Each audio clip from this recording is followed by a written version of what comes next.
Hello students, स्वागत है आपका आईसीटी वर्चुअल क्लासेस में। मैं हूं कविता, आपकी बायो टीचर। उम्मीद करती हूं आप सभी अच्छे होंगे और स्वस्थ होंगे। तो क्लास कंटिन्यू करेंगे अपना चैप्टर, जिसमें हम बात कर रहे हैं फोटोसिंथेसिस के बारे में। और फोटोसिंथेसिस के बारे में अभी तक जो चीजें हमने समझी हैं उसमें आपने स्टार्ट कर ली है फोटोसिंथेसिस की प्रोसेस, जो होती है यहाँ पर लीफ की मेसोफिल सेल्स के क्लोरोप्लास्ट में। और क्लोरोप्लास्ट में अगर हम देखें कि कहाँ पर हो रही है, तो हमने कहा क्लोरोप्लास्ट दो मेम्ब्रेन में क्या है, यहाँ पे दो मेम्ब्रेन यहाँ पर होती हैं, आउटर मेम्ब्रेन और इनर मेम्ब्रेन। अब ध्यान दीजिए, ये जो भी चीजें हैं, हम जो भी प्रीवियस लेक्चर में आपने पढ़ा है, हम यहाँ पे रिवाइज करते जा रहे हैं, ठीक है। और आपको क्या करना है, जब भी आप कोई नया टॉपिक स्टार्ट करेंगे तो प्रीवियस जो आपके टॉपिक है वो आपको रिवाइज करते जाने हैं कि आपने अभी तक क्या पढ़ा है।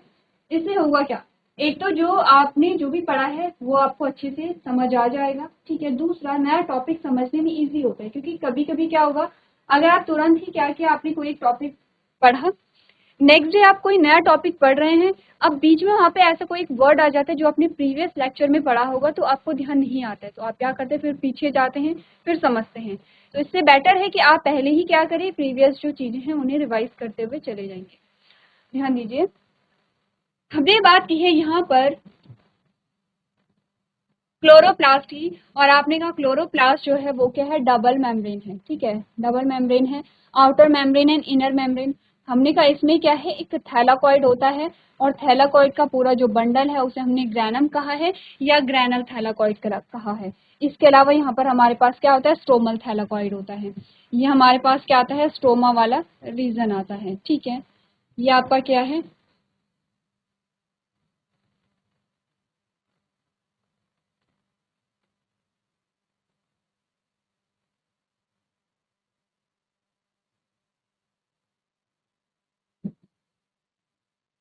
ग्रैनल थाइलाकॉइड है, ठीक है।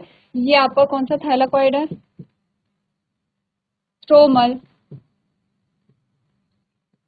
थाइलाकॉइड है। अब हमने कहा था कि जो यहाँ पर दो रिएक्शन होती हैं, लाइट रिएक्शन है एंड डार्क रिएक्शन है। तो आपने कहा कि आपके ग्रैनल और स्ट्रोमल दोनों थैलाकॉइड में होगी लाइट रिएक्शन, ठीक है, और आपके स्ट्रोमा में होगी डार्क रिएक्शन। अब ध्यान दीजिए, ऐसा नहीं है कि डार्क रिएक्शन जो है आपकी वो रात में हो रही है, ठीक है। डार्क रिएक्शन का मतलब है कि यहाँ पे सनलाइट की जरूरत नहीं होती है, लेकिन सनलाइट की प्रेजेंस में जो प्रोडक्ट बने हैं, यानी कि लाइट रिएक्शन के जो प्रोडक्ट है उनकी आवश्यकता होती है, उनके बिना आपकी डार्क रिएक्शन नहीं होगी, ठीक है। तो डार्क रिएक्शन का बेसिकली मतलब इतना है यहाँ पर कि ये क्या होती है, यहाँ पे सनलाइट की नहीं बल्कि सनलाइट की प्रेजेंस में जो प्रोडक्ट बने हैं उनकी आवश्यकता होती है, ठीक है। क्लियर है इतना यहाँ पे कि डार्क रिएक्शन, अब आप ऐसा नहीं कहेंगे कि डार्क रिएक्शन जो है वो रात में होती है, लाइट रिएक्शन जो है वो दिन में होती है, ऐसा नहीं है, ठीक है। चलिए आगे बढ़े यहाँ पे। इसके अलावा हमने बात की है यहाँ पर जो आपके थैलाकॉइड्स होते हैं, दोनों टाइप के थैलाकॉइड्स उनमें पाए जाते हैं फोटोसिस्टम। हमने कहा अगर हम यहाँ पर ग्रैनल थैलाकॉइड की बात करें तो यहाँ पे photosystem second and photosystem one present होता है। और अगर हम बात करें स्ट्रोमल थैलाकॉइड, तो हमने कहा यहाँ पे सिर्फ फोटो सिस्टम वन होगा। तो हमने कहा फोटो सिस्टम वन दोनों जगह पे पाया जा रहा है, फोटो सिस्टम सेकेंड जो है वो सिर्फ और सिर्फ आपके ग्रैनल थैलाकॉइड में पाया जा रहा है। इतनी बातें क्लियर हैं, आगे बढ़े। चलिए,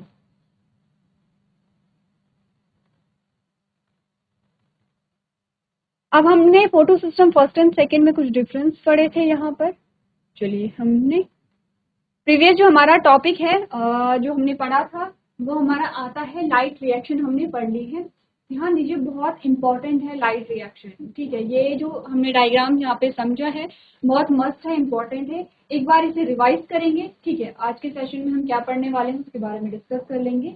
कि पहले तो हम इसे रिवाइज करेंगे जो कि आपकी लाइट रिएक्शन है। वहां पर हमने पढ़ा कि यहाँ पे एटीपी का फॉर्मेशन होता है, तो समझेंगे एटीपी का जो फॉर्मेशन है जिसे हम क्या कहते हैं, फॉस्फोराइलेशन कहते हैं, ठीक है। उसका जो फॉर्मेशन है वो कैसे हो रहा है यहाँ पर, ठीक है। एटीपी का जो फॉर्मेशन होता है आपने कहा वो किस प्रकार से होता है, क्या क्या चीजें यहाँ पर नेसेसरी होती हैं, इन सभी चीजों के बारे में हम डिस्कस करेंगे। साथ ही कैल्विन साइकिल या फिर आपने कहा डार्क रिएक्शन जो है, कैल्विन साइकिल अभी आपको समझ नहीं आएगा, हम डार्क रिएक्शन के बारे में समझेंगे थोड़ा सा। तो स्टार्ट करते हैं, सबसे पहले रिवीजन करेंगे, ठीक है। हमने कहा ये पूरा जो पोर्शन आपका आता है, ये पूरा जो पोर्शन आपका आता है ये आपका है थैलाकॉइड। और किस टाइप का थैलाकॉइड है ध्यान दीजिए, क्योंकि यहाँ पर दोनों टाइप के फोटो सिस्टम पाए जा रहे हैं। फोटो सिस्टम सेकेंड है एंड फोटो सिस्टम वन है। तो आपने कहा ये कौन सा होगा, ग्रैनल थैलाकॉइड है। ठीक है, अब जो यहाँ पर मैं आपको कलर कर रही हूँ, ये जो पोर्शन आता है ये है ल्यूमेन का। ध्यान रखिए, आगे जाके हम ल्यूमेन के बारे में भी बात करेंगे, ल्यूमेन में क्या क्या चीजें होती हैं। ल्यूमेन वाला पोर्शन यहाँ पर है। और जो आप देख रहे हैं फोटो सिस्टम और इलेक्ट्रॉन ट्रांसपोर्ट चेन जो है ईटीसी, जो ये तीनों मिलकर के बना रहे हैं, ये यहाँ पर थैलाकॉइड के मेम्ब्रेन पे होती है। ठीक है, सरफेस मेम्ब्रेन जो है, यहाँ पर जो मेम्ब्रेन है वहां पर प्रेजेंट है। क्लियर है, इतनी बात क्लियर है। अब हमने कहा photo system second and photo system one में हमने डिफरेंस भी देखा था, वो भी हमें पता है। अब प्रोसेस को जान लेते कि क्या हुआ, जल्दी से हम देखेंगे। ठीक है, ये photo system one two, photo system क्या है, टू है यहाँ पर। फोटो सिस्टम टू जो सनलाइट जो वेवलेंथ यहाँ पर एब्जॉर्ब करता है वो कम वेवलेंथ एब्जॉर्ब करेगा, लेकिन जो रिएक्शन सेंटर होगा, रिएक्शन सेंटर हमने कहा 680 नैनोमीटर की लाइट को एब्जॉर्ब करेगा। ठीक है, रिएक्शन सेंटर जो एक्टिवेट होगा वो 680 नैनोमीटर की लाइट को एब्जॉर्ब करके होगा। इसके इलेक्ट्रॉन क्या होंगे, एक्साइट होंगे। जब इसके इलेक्ट्रॉन एक्साइट हुए तो इसने अपना इलेक्ट्रॉन किसे दिया है, प्राइमरी इलेक्ट्रॉन एक्सेप्टर को दिया है, जिसका नाम है फियोफाइटिन। मैं बार बार कह रही हूँ, जो चीजें मैं यहाँ पे नहीं लिख रही हूँ वो मैं आपको बता रही हूँ और वो आप लिखेंगे। ठीक है, क्योंकि अगर हमने यहाँ पे सारी चीजें लिखी तो यहाँ पे क्या हो जाएगा, आप समझ नहीं पाएंगे। ठीक है, बहुत कंजेस्टेड हो जाएगा। तो प्राइमरी इलेक्ट्रॉन एक्सेप्टर का नाम ब्रैकेट में आप लिख लेंगे, या फिर कहीं साइड में जैसे आपने एक चार्ट बनाया है, यहाँ पर जैसे आपने इलेक्ट्रॉन ट्रांसपोर्ट चेन में जो इन्वॉल्व है उनके नाम लिखे हैं।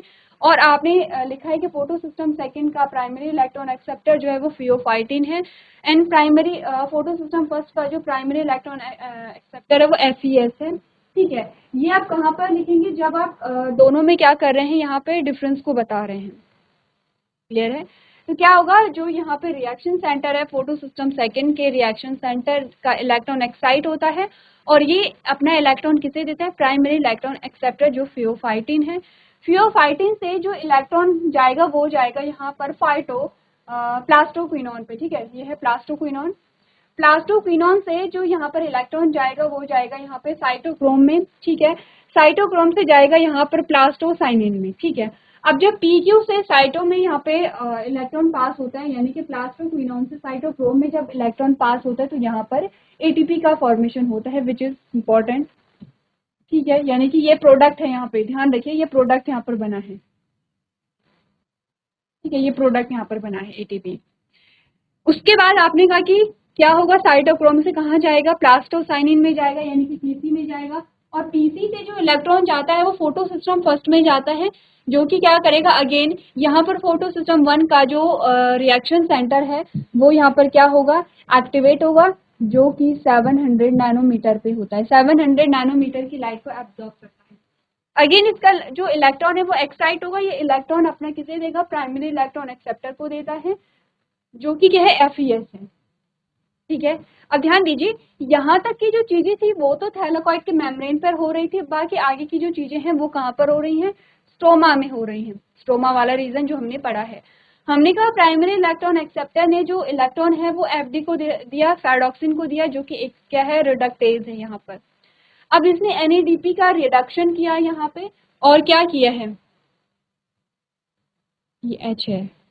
ठीक है, 2H प्लस, जिसने क्या किया है, NADPH plus H plus ion का यहाँ पे फॉर्मेशन किया है। तो यहाँ पर आपने कहा कि दूसरा जो प्रोडक्ट हमें मिला है वो कौन सा प्रोडक्ट हमें मिला है, यहाँ पे NADPH हमें मिला है, जो कहाँ पर बनता है, स्ट्रोमा में बनता है। ये हमने प्रोसेस पढ़ ली थी। अब हमने ये भी कहा था कि फोटो सिस्टम सेकेंड है, क्योंकि अपना इलेक्ट्रॉन फोटो सिस्टम वन को पास करा दिया है, जिसका यूज हमने NADPH के फॉर्मेशन में देखा है। तो photo system second electron deficient हो जाएगा, क्योंकि हमें तो कंटिन्यूसली क्या करना है, एटीपी और एनएडीपीएच का फॉर्मेशन करना है, क्योंकि कंटिन्यूसली फोटोसिंथेसिस हो रही है। ऐसा तो नहीं है कि एक एक मॉलिक्यूल बन गए हैं और वो इनफ है।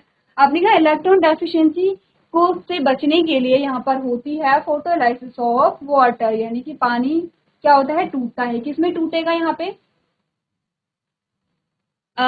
H प्लस आयन और ऑक्सीजन में टूटता है। और किसकी प्रेजेंस में, आपने कहा कि जो मैग्नीज है और जो क्लोरीन है, दोनों यहाँ पर चाहिए होते हैं, मैग्नीज और क्लोरीन। ठीक है, ये आप लोग हाईलाइट कर लेंगे। मैग्नीज और क्लोरीन की प्रेजेंस में जो वाटर है वो क्या होता है, स्प्लिट होता है। अब आपसे पूछा जाता है यहाँ पे कि जो फोटोसिंथेसिस है, फोटोसिंथेसिस के लिए कौन कौन से जो न्यूट्रिएंट है, मैक्रो एंड माइक्रो न्यूट्रिएंट आपने पढ़े थे, कौन कौन से न्यूट्रिएंट आवश्यक होते हैं।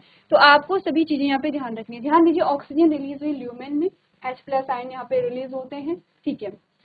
इतनी बातें क्लियर है। अब हमने कहा कि ये तो क्या है, नॉन साइक्लिक है, नॉन साइक्लिक प्रोसेस है यहाँ पे, क्योंकि साइक्लिक प्रोसेस हमें यहाँ पर देखने को मिल रही है। हमने बोला कि ये हमारा क्या आता है, स्ट्रोमल थैलाकॉइड है। स्ट्रोमल थैलाकॉइड में क्योंकि सिर्फ एक ही फोटो सिस्टम होता है और वो है photo system first. Photo system first में हमने कहा कि इसने क्या किया है, एक फिक्स वेवलेंथ की लाइट को एब्जॉर्ब किया है और इसका जो रिएक्शन सेंटर एब्जॉर्ब करता है वो 700 नैनोमीटर की लाइट को एब्जॉर्ब करता है।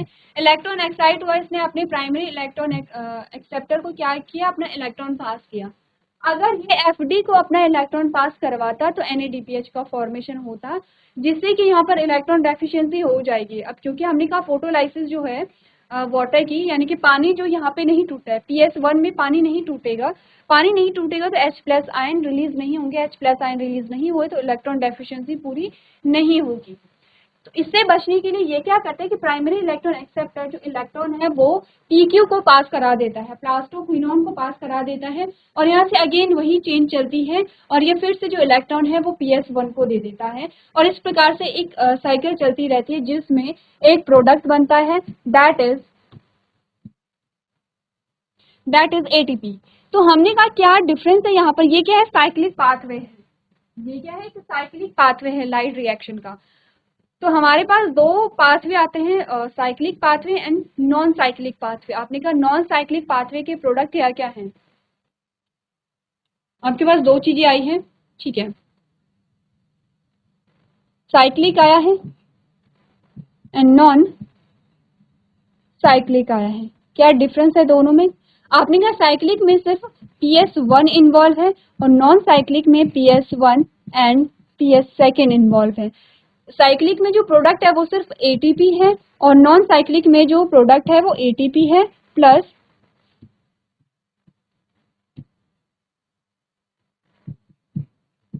NADPH है, ठीक है, NADPH है। आपने कहा साइक्लिक जो प्रोसेस होती है वो कहाँ होती है, स्ट्रोमल थैलाकॉइड में, और नॉन साइक्लिक जो प्रोसेस होती है वो होती है ग्रेनल थैलाकॉइड में, ठीक है। तो ये कुछ डिफरेंसेस हमारे पास आते हैं। अब ये आप जानते हैं कि PS1 कितनी लाइट एब्जॉर्ब करेगा, PS2 कितनी लाइट एब्जॉर्ब करेगा, ये डिफरेंस आप समझते हैं दोनों में, ठीक है। तो आपके पास साइक्लिक एंड नॉन साइक्लिक दोनों कंडीशन आती है, दोनों में डिफरेंस भी आपके पास आता है। एक बार देखिए, ठीक है, चलिए अब हमने ये समझा, पढ़ लेते हैं इलेक्ट्रॉन ट्रांसपोर्ट सिस्टम क्या होता है। इलेक्ट्रॉन ट्रांसपोर्ट सिस्टम आपने बात की प्लास्टोक्विनोन की, साइटोक्रोम की, ठीक है, प्लास्टोसाइनिन की, वही आपके ट्रांसपोर्ट इलेक्ट्रॉन ट्रांसपोर्ट सिस्टम है, ठीक है। आपने कहा LHC लाइट हार्वेस्टिंग कॉम्प्लेक्स क्या है, LHC एंटीना, एंटीना किससे बना है, आपने कहा chlorophyll B, xanthophyll and carotenoid से बना है। Light harvesting complex of PS2 photosystem second receive light at 680 nanometre. ये हम जानते हैं कि फोटोसिस्टम सेकंड में जो यहाँ पर लाइट हार्वेस्टिंग कॉम्प्लेक्स है वो लाइट को एब्जॉर्ब करता है, ठीक है। अब ये 680 जो है यहाँ पर, ये किसकी बात की गई है, क्लोरोफिल A की बात की गई है, ठीक है। Which excite electron causing them to jump out of their orbit and be received by a electron acceptor। आपने कहा क्या होगा कि क्लोरोफिल A का जो इलेक्ट्रॉन है वो एक्साइट होगा, ठीक है, और कहाँ जंप करेगा, इलेक्ट्रॉन एक्सेप्टर में जंप करेगा। Which then move them to the electron transport system. अब वही आपको बात बता रही है जो आपने पढ़ा है कि इलेक्ट्रॉन यहाँ पे प्राइमरी इलेक्ट्रॉन एक्सेप्ट किया, फिर ये जंप करता है इलेक्ट्रॉन ट्रांसपोर्ट चेन। ये इलेक्ट्रॉन ट्रांसपोर्ट चेन है क्योंकि इलेक्ट्रॉन को क्या कर रही है, ट्रांसपोर्ट कर रही है, ठीक है। क्लियर इतनी बात, चलिए। आपने electron are not used up and are transfer to PS first pigments. आपने कहा कि इलेक्ट्रॉन जो है वो पास होता जाएगा, उसका अभी कोई यूज नहीं हो रहा है, वो पहुंचेगा कहाँ पर, फोटो सिस्टम फर्स्ट में पहुंचेगा, because of the absorption of light at 700 nanometre. क्योंकि जैसे जैसे वो आगे बढ़ेगा वैसे वैसे वेवलेंथ बढ़ती जाएगी और जो एनर्जी है वो कम होती जाएगी। These electron pass to an energy molecules NADP plus leading to the formation of NADP H and H plus ion। Same चीजें जो हमने बात की है, कुछ डिफरेंस आपको दिखा यहाँ पे, इसी का फॉर्मेशन हुआ है, ठीक है, इसी का फॉर्मेशन हुआ है, कुछ डिफरेंस आपको दिखा। तो अगर आपने डायग्राम पढ़ा है तो आपको थ्योरी यहाँ पे पढ़ने की जरूरत नहीं है, आप थ्योरी खुद बना सकते हैं, खुद लिख सकते हैं। आपने जो जो डायग्राम में समझा है वो आप वहाँ पे नोट कर लेंगे। तो एक बार पढ़िए इलेक्ट्रॉन ट्रांसपोर्ट सिस्टम क्या होता है, क्या चीजें यहाँ पर हो रही है। चलिए, अब एक डायग्राम आपके पास आएगा जो आपके बुक में आपको दिया जाएगा। इस प्रकार का डायग्राम है। आपने कहा the Z scheme is the name given to this electron transport system. ठीक है, ये आपकी जेड स्कीम है, कुछ जेड जैसा डायग्राम आपका बना रहा है। आपको क्या चीजें बताई गई है, कोई अलग चीजें नहीं दिखाई गई है। यहाँ पर देखिए, हमने कहा ये फोटो सिस्टम सेकंड है, ये 1 है, ठीक है। अब यहाँ पे लाइट एब्जॉर्ब करता है कौन, लाइट हार्वेस्टिंग कॉम्प्लेक्स, जो कि आपका क्या होता है, एंटीना होता है। एंटीना से जो इलेक्ट्रॉन एक्साइट होकर के कहाँ जाएंगे, फोटो सिस्टम सेकंड में जाएंगे। फोटो सिस्टम सेकंड जब इलेक्ट्रॉन एक्साइट करेगा तो इलेक्ट्रॉन एक्सेप्टर इसे क्या करता है, एक्सेप्ट करता है या कंज्यूम करता है, एक्सेप्ट करेगा, कंज्यूम नहीं करेंगे, एक्सेप्ट करता है, ठीक है। तो फ्री ऑफ आइटिन इसे एक्सेप्ट करेगा, इसे भेजा जाएगा इलेक्ट्रॉन ट्रांसपोर्ट चेन में, जिसमें आपने कहा कि पीक्यू यानी कि प्लास्टोक्विनोन, साइटोक्रोम एंड प्लास्टोसाइनिन तीनों आपके इलेक्ट्रॉन ट्रांसपोर्ट सिस्टम के पार्ट आएंगे, ठीक है। अब ये पहुंचाया जाएगा फोटो सिस्टम 1 के लाइट हार्वेस्टिंग कॉम्प्लेक्स में, ठीक है, फोटो सिस्टम 1 के एंटीना में पहुंचाया जाएगा। अगेन ये इलेक्ट्रॉन एक्साइट करेंगे, फोटो सिस्टम 1 का इलेक्ट्रॉन एक्सेप्टर इसे रिसीव करेगा और यहाँ से ये क्या देगा, एफडी को देगा, ये एफडी को देगा, यहाँ पे फेराडॉक्सिन को देगा। फेराडॉक्सिन यहाँ पे रिडक्शन करता है एनएडीपी से एनएडीपीएच का फॉर्मेशन है। रिडक्शन क्या है, एडिशन ऑफ H प्लस या जो H प्लस आयन है, ठीक है। H का जो जुड़ना है या हाइड्रोजन का जो जुड़ना है वो रिडक्शन कहलाता है, और ऑक्सीजन का जो जुड़ना है वो ऑक्सीडेशन कहलाता है। क्लियर है यहाँ पे, एक बार ये डायग्राम देख लीजिए यहाँ पे। आई थिंक इस डायग्राम से अगर आपको क्लैरिटी आएगी तो इस डायग्राम में ज्यादा क्लैरिटी आएगी, ठीक है। आपको ये भी बनाना है, लेकिन ध्यान दीजिए आपको ये भी देखना है। यहाँ पर आपको सिंपल वे में दिखा रखा है, हमने बहुत डिटेल वे में समझा है, तो एक बार इस डायग्राम को आप लोग देख लेंगे। चलिए तो आगे बढ़ते हैं यहाँ पे और बात करते हैं। हमने लाइट रिएक्शन कंप्लीट कर ली है। लाइट रिएक्शन के बाद हमने कहा कि यहाँ पर जो एटीपी का फॉर्मेशन हो रहा है उसे हम कहते हैं फॉस्फोराइलेशन।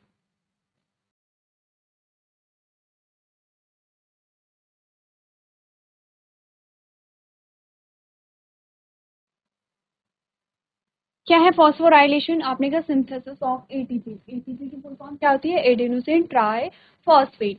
तो हमने कहा कि यहाँ पर एटीपी के फॉर्मेशन को हम फॉस्फोराइलेशन कहते हैं। फॉस्फोराइलेशन जो है वो आपने कहा अलग अलग मेथड होते हैं फॉस्फोराइलेशन के, एटीपी सिंथेसिस के अलग अलग मेथड होते हैं, जिसमें सबसे पहला हम बात करते हैं यहाँ पर डायरेक्ट मेथड।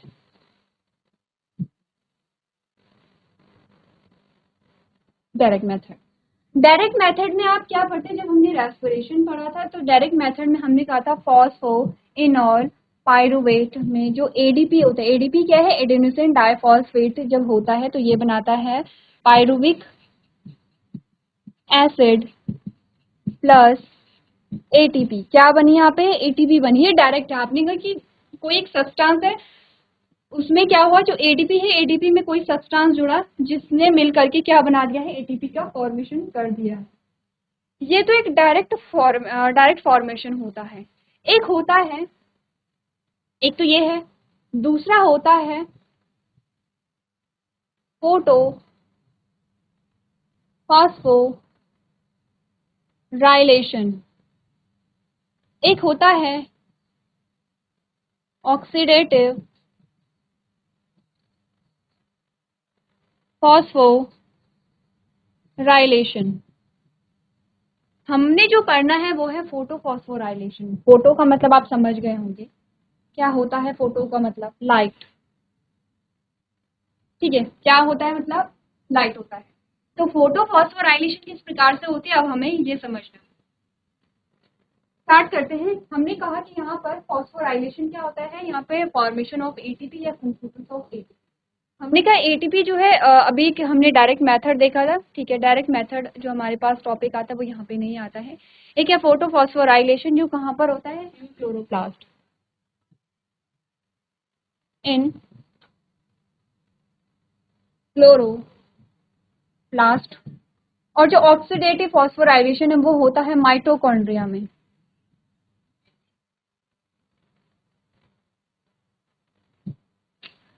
ठीक है। अब हमने कहा क्लोरोप्लास्ट में जो यहाँ पर एटीपी सिंथेसिस होती है उसके लिए सबसे पहले हम ये डिस्कस करते हैं। दोनों ऑलमोस्ट सेम होते हैं, ठीक है। थोड़े से जो डिफरेंसेस है वो हम बाद में देख लेंगे। हमने कहा कि जब भी यहाँ पर क्लोरोप्लास्ट में एटीपी का फॉर्मेशन होता है तो कुछ चीजें यहाँ पर चाहिए होती हैं उसके लिए, जैसे कि सबसे पहला है H+ ग्रेडियंट, ठीक है।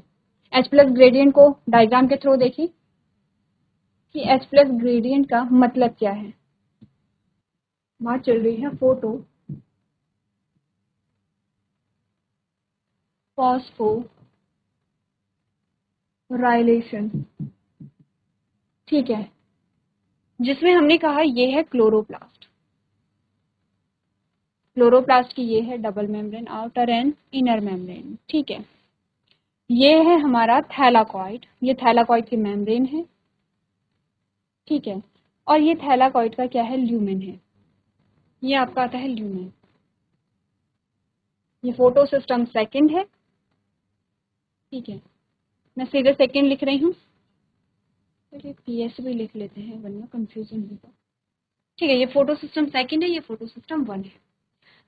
अब यहाँ पर आपका आता है इलेक्ट्रॉन ट्रांसपोर्ट चेन के जो पार्ट आते हैं, PQ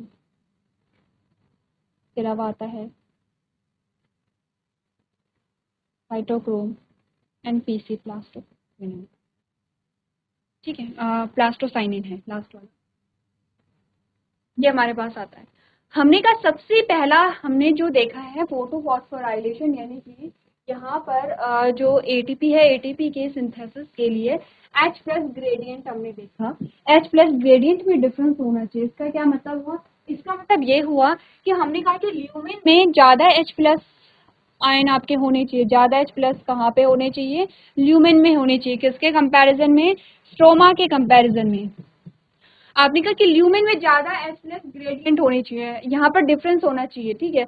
अब ज्यादा से हमारा नंबर से मतलब नहीं है, हमारा डिफरेंस से मतलब है कि ज्यादा जो H+ है वो ल्यूमेन में होने चाहिए, किसके कंपैरिजन में, स्ट्रोमा के कंपैरिजन में। इट मीन्स कि स्ट्रोमा में कम होने चाहिए, पहली चीज हो गई है, ठीक है। दूसरी चीज हमारे पास आती है F0 F1, जो हमारे पास क्या आता है, चैनल यहाँ पर होते हैं, या इंटैक्ट मेम्ब्रेन, ठीक है। दूसरा आता है इंटैक्ट मेम्ब्रेन। पहला तो है H+ ग्रेडियंट,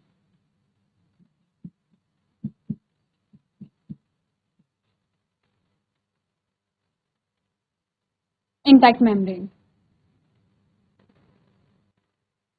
इंटैक्ट मेम्ब्रेन का मतलब होता है, मैं ये हटा देती हूँ, सिर्फ H+ आयन को लिखते हैं क्योंकि कंफ्यूजन वरना क्रिएट होगा, ठीक है। हमने कहा यहाँ पर होनी चाहिए H+ आयन। अब हमने कहा पहली चीज तो ये है कि H+ ग्रेडियंट डिफरेंस होना चाहिए, और डिफरेंस में हमने कहा ल्यूमेन में ज्यादा होनी चाहिए। दूसरा आता है इंटैक्ट मेम्ब्रेन। इंटैक्ट मेम्ब्रेन का मतलब ये है, ऐसा नहीं है कि H+ आयन जो है वो मेम्ब्रेन से बाहर निकल जा रहे हैं। H+ आयन किसी स्पेसिफिक पाथवे से ही बाहर आने चाहिए, ऐसे नहीं है कि मेम्ब्रेन में कहीं से भी जो H+ आयन है वो बाहर निकल जाए। इसके लिए यहाँ पर होते हैं F0 चैनल, ठीक है। लेबलिंग कर लें इनकी, इनकी अगर लेबलिंग करें तो ये है F0 चैनल, और ये है F1, ये है हेड, यह चैनल, ठीक है। ये क्या होता है, चैनल होते हैं F0 और F1। तो मैं सिर्फ F0 एंड F1 लिख रही हूँ, ठीक है। ये आप समझ लीजिए कि F0 चैनल है एंड F1 क्या है, यहाँ पे हेड है। F0 के थ्रू ही यहाँ पर जो H+ है वो बाहर आने चाहिए, इसके अलावा ऐसा नहीं है कि कहीं से भी बाहर निकल जाए। तो इसे हम कहते हैं इंटैक्ट मेम्ब्रेन। इंटैक्ट मेम्ब्रेन का मतलब होता है कि यहाँ पर स्पेसिफिक पाथवे हैं, विशिष्ट जो जगह है, वहीं से H+ आयन बाहर आएंगे। अब H+ आयन जब बाहर आते हैं तो यहाँ पर होता है ADP, यहाँ पर होगा ADP। जब यहाँ पर H प्लस आयन यहाँ से बाहर आएंगे तो हेड जो है वो क्या होगा, यहाँ पर रोटेट होता है, ठीक है। और जब ये रोटेट होता है तो आपने कहा कि जब H प्लस आयन बाहर आएंगे तो ADP से रिएक्ट करेंगे और यहाँ पर ATP का फॉर्मेशन होगा। हो गया है, ठीक है। दूसरा इंटैक्ट मेम्ब्रेन हो गई है। तीसरा यहाँ पर हमने कहा है प्रोटीन पंप, प्रोटॉन पंप।